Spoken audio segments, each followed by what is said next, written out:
Hall of Fame running back and actor Orenthal James Simpson, mainly known as OJ for short, passed away on April 10th at the age of 76 due to prostate cancer. And of course, you know, cancer sucks. I've said this before and I'm going to say it again. He was born and raised in San Francisco, California. He was drafted by the Buffalo Bills in 1968 and played 11 seasons in the NFL, as he played 9 seasons with the Bills and his last 2 seasons with his hometown team, the 49ers. Injuries led him to retire in his early 30s, so he retired early due to bad knees in his last few seasons in the league. He entered the Football Hall of Fame in 1985, and during his career, he only made the playoffs once with the Bills, despite being considered one of the greatest running backs of all time, top 5 easily. I would have to say that he's the greatest Buffalo Bills player of all time. Most people probably forget or probably won't even think of him as the greatest Buffalo Bill of all time due to what happened to him after his football career with the whole, trial and stuff like that. But let's not even worry about including that. The point is, facts are facts, that the guy is obviously considered the greatest Buffalo Bill player of all time, regardless of what happened to him. As they say, separate the person and the artist, or the person and the athlete, or whatever. He moved on to acting, and he did Hertz commercials. OJ acquired the nickname Juice. He was once a beloved person with charisma, a good-looking guy who loved women. OJ loved women, especially white women. Man, he loves his white women. Although his first wife is black. I mean, everyone has their own preferences, nothing wrong with that. But he really loved white women. He was married to his second wife, Nicole Brown Simpson, and then his third wife, Christy Prody. Things all changed when Nicole and her friend Ron Goldman were murdered on June 12, 1994. Some believe he murdered them. Some believed he was innocent. The people who found him guilty were probably going by his domestic violence towards Nicole. I mean, no one's perfect, including OJ. And no one should be putting their hands on one another. Women shouldn't be putting their hands on men, even though some may think that they have the right, and they can put their hands on a man and they know that the man can't do anything, especially if the man is stronger and bigger than that woman. You see, now you're just trying to get that person in trouble. That's not cool. Men shouldn't put their hands on women. Women shouldn't put their hands on men. Fair is fair. Let's make it fair. He condoned domestic violence on Nicole. There was like one point where she was found by officers. It was like back in December of 1989, I believe. She was like hiding in the bush outside their home, badly beaten and half naked. Good Lord. And I guess a family friend claimed that OJ told Nicole's friends if he ever caught her with anyone, he would kill her. And that's definitely another reason why most people think that he possibly killed Nicole and Ron Goldman. Nicole filed for divorce on February 25th, 1992, 23 days after their 7th wedding anniversary, due to irreconcilable differences. We know what that means, aka cheating. There was some cheating going on, and I'm pretty sure OJ did the cheating, since he allegedly had a 1-year affair with some model. They made an attempt to get back together, but in October 1993, she called the police to report OJ being violent again due to allegedly finding a photo of a man she dated while they were no longer together. So OJ was questioned by the police after Nicole and Ron were murdered. OJ agreed to turn himself in, but failed to turn himself in regardless, and leading him to ride in a Ford Bronco SUV. Yes, while holding a pistol gun in the back of the vehicle. That happened live on TV, and it was part of the interruption during the NBA Finals game between the Houston Rockets and the New York Knicks. Yeah, that was pretty crazy that happened. And I know people that was watching the finals, I know they were pissed that the game was being interrupted by OJ Chase. They was like, hey man, we trying to watch the finals. But It was important. Then there was a trial where he put on a glove that did not fit. There was a whole, if the glove does not fit, you must acquit. And he was not guilty for the trial in 1995, but in 1997 he was found guilty for the civil trial, and he had to pay the Brown family and the Goldman family back.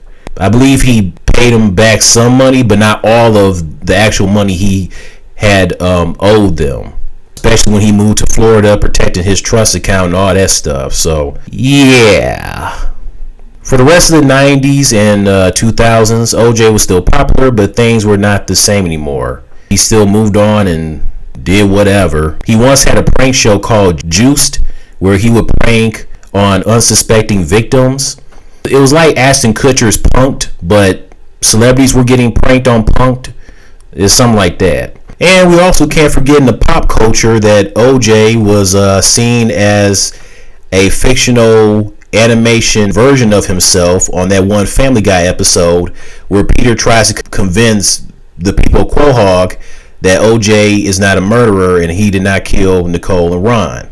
And then towards the end, everybody, pretty much believed Peter that he didn't do anything wrong until it was ruined when OJ started killing 3 people. He stabbed like 2 people, then the last person he killed, he pretty much decapitated the guy, and then he runs off, and the Quahog residents, they run after him angrily like a mob.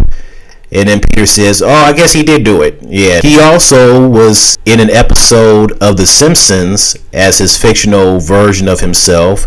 And it was in a South Park episode where he was going around killing the South Park characters, like Eric and some other characters. Yeah, so isn't that something? He was a fictional version of himself on The Simpsons. The Simpsons, O.J. Simpson, they share the same last name. O.J. Simpson. Yeah, boy, I tell you, I'm silly. Oh my God. Yeah, I went there. It's a hot mess. And then he also came out with his own book, If I Did It. And the Goldman family sued and got the rights for it. Then on September 13th, 2007, there was the Las Vegas robbery where a group of men led by OJ entered a room at the Palace Station Hotel Casino and took a sports memorabilia at gunpoint to receive, I believe it was some stolen golf clubs that were owned by OJ. So I guess he was just going back there to get them back. But 2 days later, OJ gets arrested and was found guilty, leading him to go to prison on December 5th, 2008. As he was sentenced to 33 years in prison with the possibility of parole in 2017. And obviously he received that parole in 2017, and he was released almost 9 years. I believe in July of 2017, that was when he was released.